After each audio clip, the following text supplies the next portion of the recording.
Everyone, Peter Zion here from Iceland, where some places look like Minnesota, some like North Carolina, some like Wyoming, some like New Zealand, and some like Mars. When I came in from the mountains yesterday, I found out that in the United States, the FDA gave full approval to the Pfizer vaccine, so it's no longer an emergency authorization. I just wanted to discuss very briefly what that means and what that doesn't mean. Let's start with what that doesn't. This does not mean that the COVID vaccine is no longer experimental, because it hasn't been experimental for a year. The phase 3 trials that we did last year on Pfizer were the largest field trials of any medication ever in human history, so it ceased being an experimental drug a year ago. What emergency use authorization means is that the medication is to be used only in a prescribed manner, in a very specific situation, as applied by a medical professional. So in this case, as a 2-shot regimen to be administered as a vaccine. Once it has full authorization, that opens it up for other uses for which it wasn't necessarily designed. So we're seeing some of that in 3rd-shot openings that are going to start next month. But to give you a really good idea of what it can mean theoretically, when Botox was approved, it got an initial authorization, kind of like the emergency authorization, and it was to be used, smooth out your forehead. Well, once it got full approval, it could be used for other things. And since then, it has been used in migraine treatments. So it's not like we've gone from experimental to non-experimental. We've gone from fully approved to approved in a much broader array of circumstances.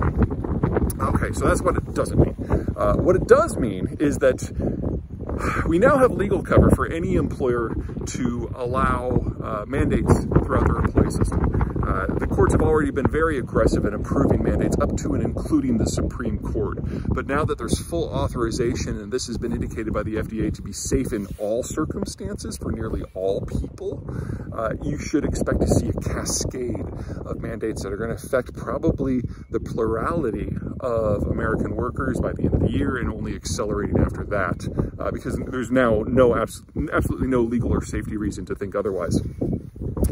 For those of you who are curious about COVID in Iceland, remember that 2/3 of the population lives in Reykjavik, and all of a sudden the bugs have found them.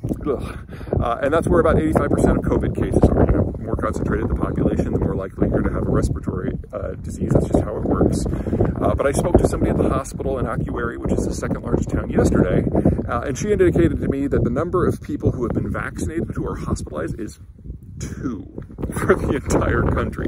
So 97% of the cases that they have seen here in the recent surge are minor.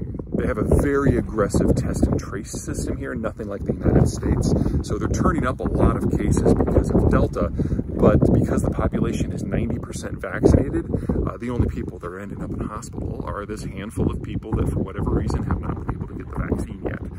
So it's actually pretty well under control here. They're probably going to fall off of the red list for the European Union and the Tier 4 list for the United States very, very quickly, because the virus is burning out here. There's just not enough population to carry it forward. Okay, that is everything from me. Hope you're all enjoying the summer back home, and I will return to the States in a couple weeks. Take care. Bye.